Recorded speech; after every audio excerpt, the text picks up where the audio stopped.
Growing up, I usually spent my breaks from school at home alone, and it's not my fault. I didn't have a car and I didn't have transportation because my family was working. But spring break, 8th grade year, was surprisingly not one of those days.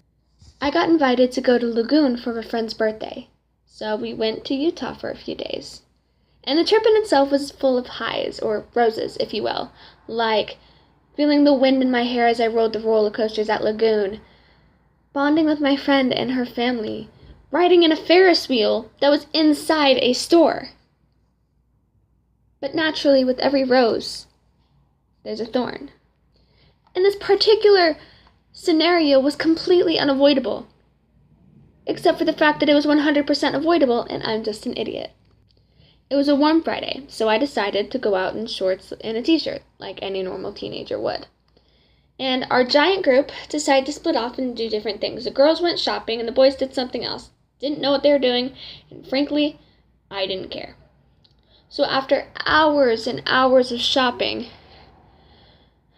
my stomach grumbled. Her family must have heard my stomach because, who wouldn't? At first I thought that there was a really loud thunderstorm going outside.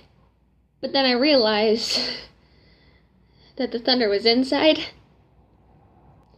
My friend suggested that we get food, and there was this one restaurant that her and her family really wanted to try, and it was called California Pizza. We're in Utah. California Pizza. I don't know. But they wanted California Pizza, and it also happened to be located in an outlet mall. So while we were wandering purposefully, my hunger grew and grew. I was wasting away. I couldn't think straight because my thoughts were being interrupted by the growling of my stomach. It was like an angry badger. I don't know what sound an angry badger sounds, but that's the sound it makes. Finally, after eons of searching, we found the pizzeria. There was only one thing coming between me and a hot, cheesy slice of pizza. That was a flight of stairs. My brain told me to jump the stairs. After all, there was only like 8 of them. I could make that. So, I mustered up what little energy I had left and broke into a jog.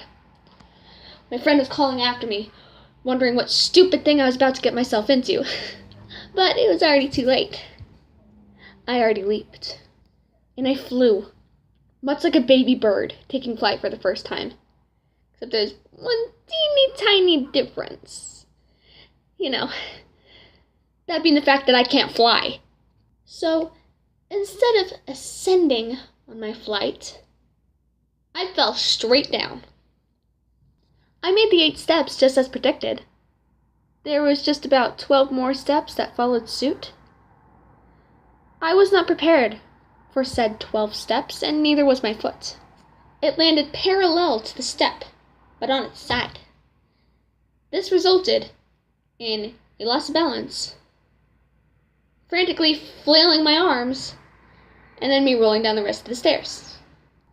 I skidded a good foot away from the stairs. The entire left side of my body was scraped.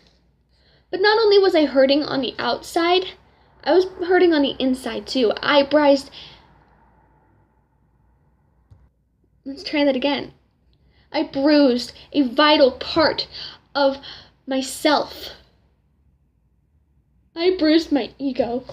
It was like a deflated balloon lying next to me. It was collecting dirt and there was ants crawling on it. It would be a while before my ego recovered from this one.